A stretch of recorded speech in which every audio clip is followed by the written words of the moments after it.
আসসালামু আলাইকুম, কেমন আছেন সবাই? আশা করি সবাই অনেক ভালো আছেন। স্বাগতম সবাইকে নবম দশম শ্রেণীর সাধারণ গণিত বইয়ের আরেকটি নতুন ক্লাস টিউটোরিয়ালে। আজকের ভিডিওতে গণিত বইয়ের প্রথম অধ্যায় বাস্তব সংখ্যার একটি গুরুত্বপূর্ণ প্রশ্ন সমাধান করব, যে প্রশ্নটি বিগত বছরে বিভিন্ন বোর্ড পরীক্ষায় এসেছে। তো চলুন কথা না বাড়িয়ে ভিডিওটি শুরু করি। আজকের ভিডিওতে যে প্রশ্নটি সমাধান করব সেটি হচ্ছে, প্রমাণ করা যে √5 একটি অমূলদ সংখ্যা। তো চলুন এটি সমাধান করার চেষ্টা করি।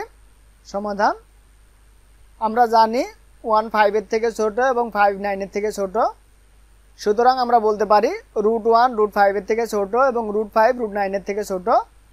আমরা যদি এটাকে রুট ভাঙাই তাহলে আমাদের √1 এর মান হচ্ছে 1, √5 কে আমরা √5 রেখে দিই এবং √9 এর মান হচ্ছে 3।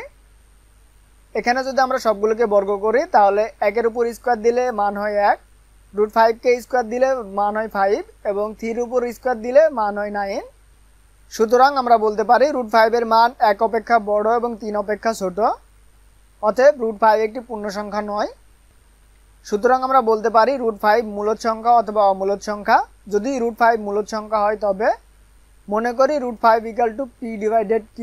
এখানে আমরা p এবং q ধরেছি, আপনারা চাইলে a b অথবা x y ধরতে পারেন। যেখানে p ও q স্বাভাবিক সংখ্যা ও পরস্পর সহমৌলিক এবং 9 1 থেকে বড়।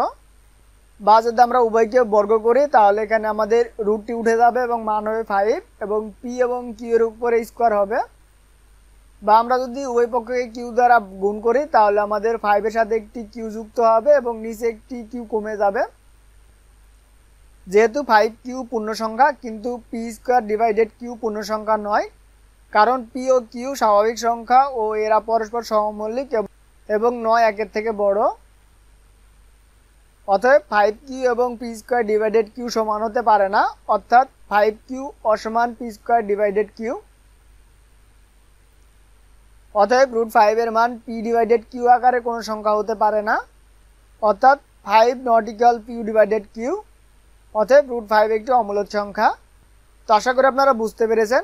এভাবে আপনারা প্রমাণ করতে পারবেন √5 একটি অমূলদ সংখ্যা। এভাবে শুধু আপনারা √5 নয়, √3 √7 √9 সবগুলো আপনারা প্রমাণ করতে পারবেন। আশা করি আপনারা বুঝতে পেরেছেন। যদি বুঝতে কোনো প্রকার সমস্যা হয়ে থাকে অবশ্যই কমেন্ট করে জানাবেন। আপনারা √3 √7 অথবা √9 এই তিনটির মধ্যে যে কোনো একটি সমাধান করবেন, সমাধান করে আমাদের গ্রুপে জমা দিবেন। তো আজকের ভিডিও এ পর্যন্তই, দেখা হবে পরবর্তী ভিডিওতে। সেই ভিডিও দেখার আমন্ত্রণ জানিয়ে শেষ করছি আজকের ভিডিও। সবাই সুস্থ থাকবেন, ভালো থাকবেন, আল্লাহ হাফেজ।